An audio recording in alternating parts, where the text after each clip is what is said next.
আলাইকুম। সন্ধে ৭টা, বাংলাদেশ বেতার, সিলেট। সংবাদ পড়ছি মোহাম্মদ ফয়সল উদ্দিন। বিশ্বকবি কবিগুরু রবীন্দ্রনাথ ঠাকুরের ১৬৪তম জন্মবার্ষিকী আজ। ১২৬৮ বঙ্গাব্দের ২৫শে বৈশাখ জোড়াসাঁকোর ঠাকুর পরিবারে তিনি জন্মগ্রহণ করেন।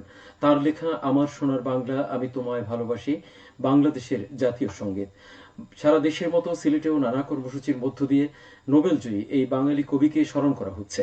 নানা আয়োজনের মধ্য দিয়ে রবীন্দ্রনাথ ঠাকুরের জন্মবার্ষিকী পালিত হচ্ছে মৌলভীবাজারে। জেলা শিল্পকলা একাডেমির উদ্যোগে একাডেমি হলরুমে অনুষ্ঠিত হয় আলোচনা সভা। এতে প্রধান অতিথি ছিলেন জেলা প্রশাসক মোহাম্মদ ইসরাইল হোসেন। জেলা শিশু একাডেমির উদ্যোগে এম সাইফুর রহমান অডিটোরিয়ামে অনুষ্ঠিত হয় আলোচনা সভা, দেশাত্মবোধক গান, নৃত্য, কবিতা আবৃত্তি ও চিত্রাঙ্কন প্রতিযোগিতা। এতে 4টি ইভেন্টে 36 জন শিশু অংশ নেয়। উদীচী শিল্পগোষ্ঠী, ধ্রুবতারা, জেলা নাট্য পরিষদ, রবীন্দ্রসঙ্গীত সম্মিলন পরিষদ কর্তৃক পৃথক পৃথক কর্মসূচির মাধ্যমে দিবসটি পালিত হচ্ছে। এই উপলক্ষে 3 দিনব্যাপী সাংস্কৃতিক অনুষ্ঠান ও লোকজ মেলার উদ্বোধন করা হয়েছে মৌলভীবাজারে। এতে 17টি স্টল স্থান পাচ্ছে। প্রতিদিন সন্ধ্যে 6টা থেকে রাত 9টা পর্যন্ত সাংস্কৃতিক অনুষ্ঠানের আয়োজন করা হয়েছে। রবীন্দ্রনাথের জন্মবার্ষিকী উপলক্ষে বাংলাদেশ বেতার, বাংলাদেশ টেলিভিশন সহ বিভিন্ন বেসরকারি রেডিও টিভি চ্যানেলগুলো প্রচার করছে বিশেষ অনুষ্ঠানমালা। মানবতা বাঁচিয়ে রাখা এই প্রতিপাদ্যকে সামনে রেখে আজ সারা দেশের মতো সিলেটেও পালিত হচ্ছে বিশ্ব রেড ক্রিসেন্ট দিবস। দিবসটি উপলক্ষে Bangladesh red crescent society, Sylhet unit সহ বিভিন্ন সংগঠন নানা কর্মসূচি পালন করছে। বিশ্ব রেড ক্রস আন্দোলনের প্রতিষ্ঠাতা সুইজারল্যান্ডের অধিবাসী, শান্তিতে নোবেলজয়ী হেনরি ডোনাল্ড মানব কল্যাণ আর সেবার ব্রত নিয়ে 1883 সালে তিনি রেড ক্রসে গোড়াপত্তন করেন। 1828 সালের 8ই মে তিনি জন্মগ্রহণ করেন। তার জন্মদিনকে সম্মান জানাতে বিশ্বব্যাপী দিবসটি পালিত হয়ে আসছে। 1988 সালে রাষ্ট্রপতির জারি করা অধ্যাদেশে বাংলাদেশ রেড ক্রিসেন্ট সোসাইটি নামকরণ করা হয়। দিবসটি উপলক্ষে র্যালি, আলোচনা সভা ও স্বেচ্ছায় রক্তদান কর্মসূচি পালিত হয়েছে মৌলভীবাজারে। এতে জেলা রেড ক্রিসেন্ট ইউনিট প্রাঙ্গণ থেকে বের করা হয় সচেতনতামূলক র্যালি। পরে পৌরসভা সভাকক্ষে অনুষ্ঠিত হয় আলোচনা সভা। থ্যালাসেমিয়ার জন্য সামাজিক ঐক্য গড়ি, রোগের অগ্রাধিকার নিশ্চিত করে এই প্রতিপাদ্যকে সামনে রেখে আজ সারা দেশের মতো সিলেটেও পালিত হচ্ছে বিশ্ব থ্যালাসেমিয়া দিবস। থ্যালাসেমিয়া হলো এমন একটি রোগ যা সঠিক সময়ে ধরা না পড়লে মরণ রোগে আক্রান্ত হয়।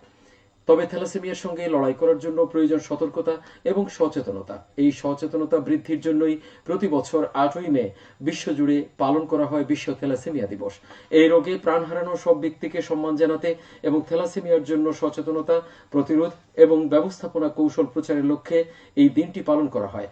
দিবসটি উপলক্ষে র্যালি ও আলোচনা সভা অনুষ্ঠিত হয়েছে মৌলভীবাজারে। জেনারেল হাসপাতাল থেকে বের করা হয় র্যালি। পরে সিভিল সার্জন অফিসের সভাকক্ষে অনুষ্ঠিত হয় আলোচনা সভা। এতে প্রধান অতিথি ছিলেন জেলা সিভিল সার্জন মামুনুর রহমান। স্বাস্থ্য অধিদপ্তর ও হাসপাতাল কর্তৃপক্ষ যৌথভাবে এর আয়োজন করে।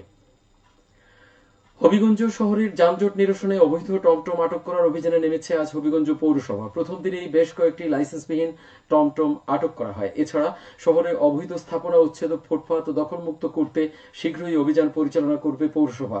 এই ব্যাপারে জনগণের অবগতির জন্য মাইকিং করা হয়েছে। সকল প্রকার অবৈধ স্থাপনা নিজ নিজ দায়িত্বে সরিয়ে ফেলার জন্য পৌরসভা আহ্বান জানিয়েছে। হবিগঞ্জ আনসার ভিডিপি কার্যালয়ে 28 দিন মেয়াদী ভিডিপি অ্যাডভান্সড কোর্সের সমাপনী অনুষ্ঠান অনুষ্ঠিত হয়েছে আজ। এতে প্রধান অতিথি ছিলেন আনসার ও গ্রাম প্রতিরক্ষা বাহিনী সিলেট রেঞ্জের উপমহাপরিচালক মোহাম্মদ রিজাউল হাসান। প্রশিক্ষণে জেলার 72 জন প্রশিক্ষণার্থী অংশগ্রহণ করেন। মেক্সিকোতে নিযুক্ত বাংলাদেশের রাষ্ট্রদূত ও সাংবাদিক মুশফিকুল ফজল আনসারীর পিতা আব্দুল মুসাউবির আনসারী আজ সকালে ঢাকার সম্মিলিত সামরিক হাসপাতালে ইন্তেকাল করেছেন। ইন্না লিল্লাহি ওয়া ইন্না ইলাইহি রাজিউন।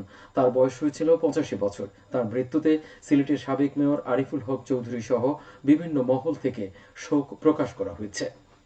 খেলার খবর, ক্রিকেট।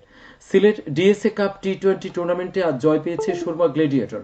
জেলা স্টেডিয়ামে দিনের দ্বিতীয় ম্যাচে তারা 22 রানে মেঘনা সুপার জায়ান্টকে পরাজিত করে। এর আগে সকালে বৃষ্টির কারণে প্রথম ম্যাচটি পরিত্যক্ত হয়। আগামীকাল প্রথম ম্যাচে যমুনা ওয়ারিয়র্স মুখোমুখি হবে কুশিয়ারা সুপার কিংসের।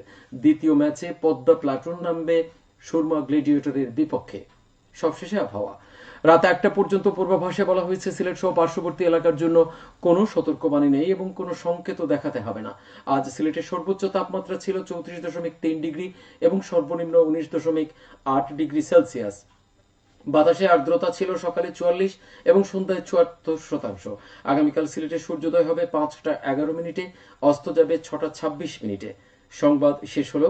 পরবর্তী স্থানীয় সংবাদ প্রচারিত হবে আগামীকাল সকাল 8টা 10 মিনিটে।